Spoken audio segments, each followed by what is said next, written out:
ओम शांति।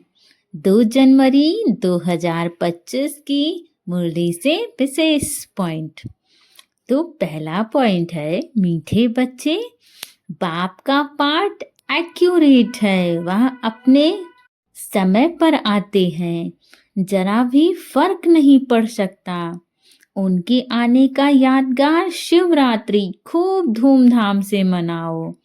अर्थात बाबा इन 4 युगों में जब संगम युग आता है तब बाबा आते हैं, और ये संगम युग बहुत विशेष है हम आत्माओं के लिए, क्योंकि इसी युग में बाबा आकर के हमें हमारा और स्वयं से परिचय करवाते हैं, हमें याद दिलाते हैं कि हम ये शरीर नहीं बल्कि आत्मा हैं, और हम आत्मा परमात्मा के बच्चे हैं, और हम कोई साधारण बच्चे नहीं हैं। हमारे माता पिता सर्व शक्तियों के मालिक हैं, और यदि वो सर्व शक्तियों के मालिक हैं तो हमारे अंदर भी बाबा की वही शक्तियाँ भरपूर हैं। हम कलयुग में पहुँचते पहुँचते एकदम भिखारी बन जाते हैं। हमारे अंदर बिल्कुल भी क्षमता नहीं रह जाती है। हमारे अंदर की सारी शक्तियाँ समाप्त हो जाती हैं। तो बाबा फिर संगम युग पे अपने एक्यूरेट समय पर आते हैं और हमें अपने आप से परिचय करवाते हैं, और हमें हमारी शक्तियों का याद दिलाते हैं कि बच्चे आप ही देवी देवता थे। तो बाबा के आने में जरा भी फर्क नहीं होता है। वो चारों युगों के बाद संगम युग में आते हैं, और जब बाबा आते हैं तो हम उनकी याद में ही शिवरात्रि खूब धूमधाम से मनाते हैं। अगला पॉइंट है, शिव जयंती पर अविनाशी ज्ञान रत्नों का दुकान निकाल सेवा करनी है।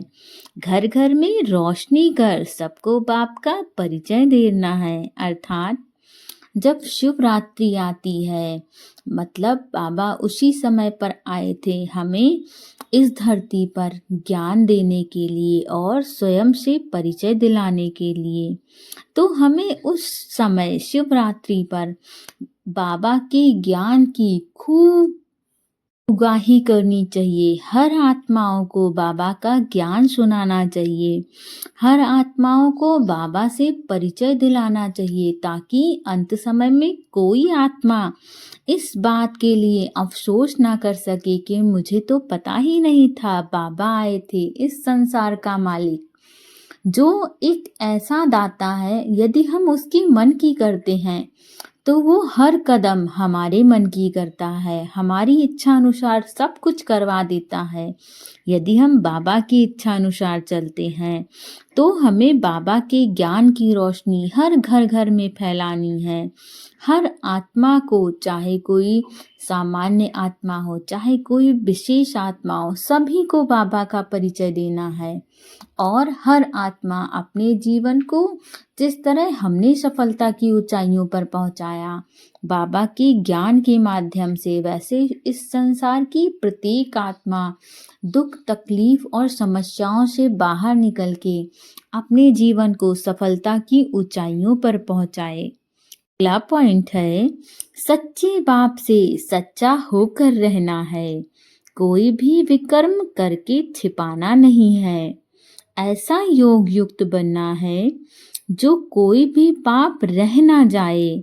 किसी के भी नाम रूप में नहीं फंसना है। अर्थात हमें सब कुछ सच्चा सच्चा बाबा को बता देना है।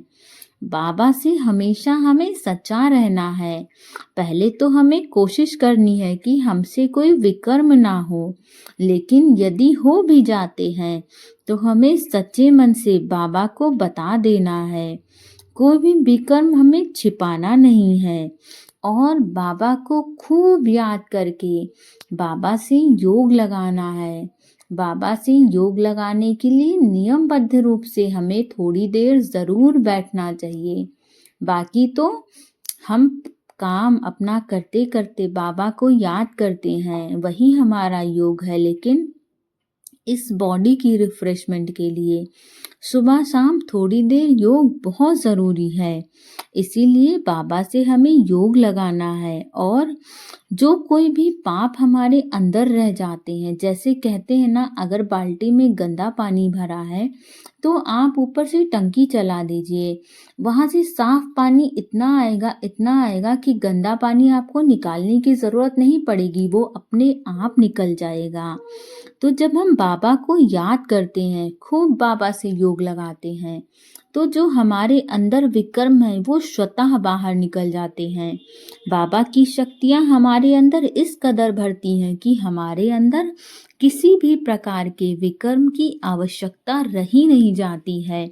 सब कुछ स्वतः बाहर निकल जाता है और हमें किसी के भी नाम रूप में नहीं फंसना है, ना अपने ना किसी अन्य आत्मा के। हमारे लिए तो सबसे प्रमुख बाबा है।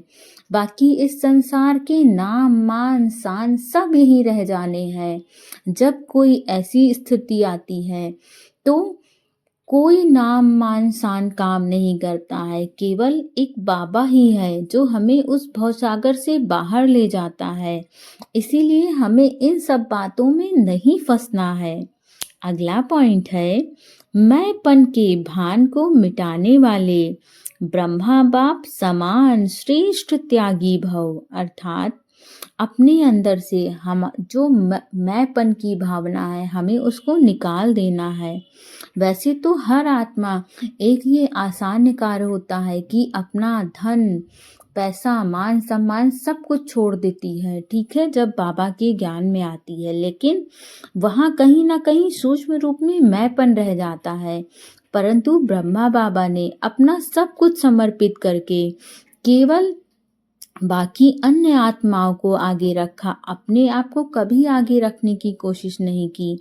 दूसरी आत्माओं को पूरा चांस दिया ताकि वो आगे आए और अपना श्रेष्ठ भाग्य बनाए। तो हमें ब्रह्मा बाप समान श्रेष्ठ त्यागी आत्मा बनना है ताकि हम दूसरी आत्माओं को आगे बढ़ने का मौका दे पाए।